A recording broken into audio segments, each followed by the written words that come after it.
Now we have a completely different kind of dive from Mitch Goldstrom. Mitch's background is in computer science. He was the director of a technology at an internet radio startup, and he started with Google in 2006. But we know him at Santa Monica Rep as someone who frequently helps us with photography and technical advice. And now we're going to hear a story from Mitch.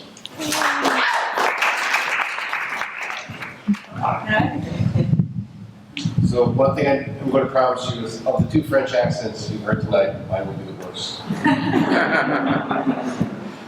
must say, French accent. Scuba certification. I've been wanting to take a scuba certification class for a long time, but I've been putting it off for one reason or another. I made a couple calls and decided to go to the local place called Scuba House in Santa Monica. The class consisted of 2 consecutive weekends. The first weekend would take place at the Santa Monica College pool, and the second on Catalina Island. The first thing you have to do is select a wetsuit from the rental collection that best suits you. Finding a skin-tight neoprene wetsuit that fits my body was not going to do. So they recommended the extra large, and they directed me to the tiny bathroom to try it out. After about 20 minutes of wrestling with this thing, I managed to get it on up to about my waist. And I stood there panting and looking up at myself in the mirror. I was exhausted and started to work up a sweat. I looked like I was half digested by a sea lion, taking a break due to the massive meal he was undertaking. After a few minutes, I was able to get the rest of it on. I zipped it up with my last bit of strength and proudly strutted back into the store, which was now full of customers, to admire my new skin-tight sea lion costume. The owner took one look at me and smirked, and he said, "Oh, the zipper goes in the back." While the customers tried to hold back their laughter, sometimes the rest of that Friday night and Saturday morning consisted of lessons about the finer points of not dying underwater. Saturday afternoon was at the Santa Monica pool, and the first time this newest generation of potential Navy SEAL candidates was to enter the water. Turns out that swimming is a major part of scuba diving. Everything else is pretty much not dying underwater. And in order to prove to them that you can swim, they ask you to swim 8 laps in any style that you choose. My stroke of choice is the Vegas crawl. The majority of my adult swimming experience takes place at the Mandalay Bay Hotel.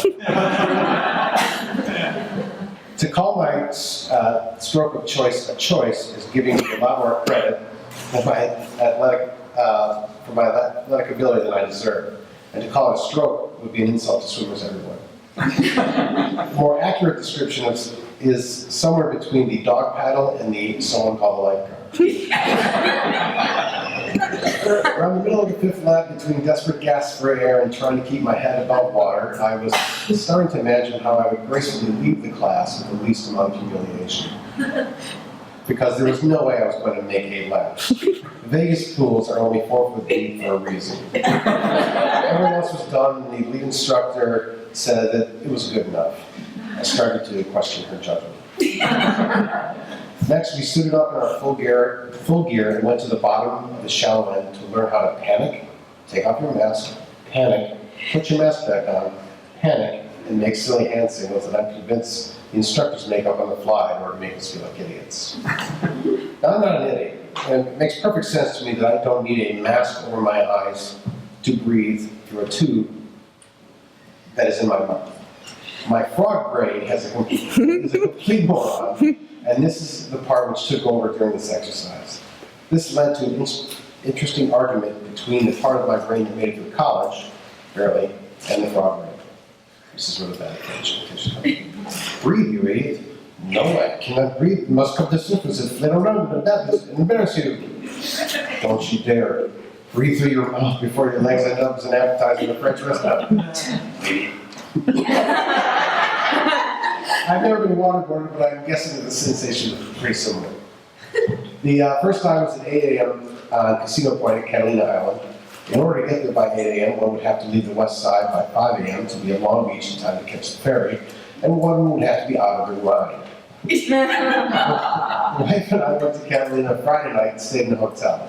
Having Emery there with me was a godsend and made the whole experience a whole lot easier. She provided a great deal of tactical as well as emotional support. I showed up at Casino Point around 7:45 a.m. to meet the rest of my class, and we all proceeded to get swallowed by our rented sea lions. That first day considered a repeat of the not dying that we did in the pool. My frog brain was more submissive this time, and it was pretty awesome. The next morning was to be like a normal dive day, starting with a 60-foot dive and then going shallower from there. I had a good night's sleep and I was ready to go. Our instructor gave us a rundown of what we were going to be doing, and we waddled our way into the water to regroup. This was the beginning of the end for me. The current was a little stronger on this day, and the water was filled with a few more scuba douches, let's call them. We had to do a surface swim a few yards out to find a douche-free zone. It's not from my blog, that's why it's a little. I'm not the world's greatest swimmer, and this swim wore me out a little bit. When we regrouped, the instructor started giving us some more instructions. Now, why she chose to hold a lecture as we were bobbing up and down the water is beyond my understanding. But there we were. I was trying to be smart and conserve my air, so my BC, think about the vest that balloons up and keeps you afloat, wasn't fully inflated, and my mouth was right at surface level. So I'm floating there, tired from the swim, trying not to swallow seawater. In my head, I was begging the instructor to stop talking so I could dive and relax. And then my breathing got really short. I started to panic. I figured, if I can't breathe on the surface, what's going to happen at 60 feet? I made the announcement that I wasn't going to make the dive and started one of the most humiliating experiences of recent memory. The instructor took one look in my eyes and she knew I was serious. She asked a couple other people to use one of our newly learned rescue techniques that I now refer to as pushing the floating fat guy back to shore. They inflated my BC out of the way and pretty much lined out of the surface of the water while the able-bodied divers pushed my floating, out-of-shape carcass back to the stars. I had made up my mind that I wasn't going to get certified, and I was preparing my explanation, given that I had been tweeting and Facebooking about getting certified for the previous week. After about 30 minutes, the rest of the group surfaced for lunch. The instructor told me that it was my decision to keep going, but at that point I pretty much decided I was too much of an out-of-shape loser to continue to swim. She didn't push me and asked me to stick around for lunch anyways. This turns out to be a very effective technique.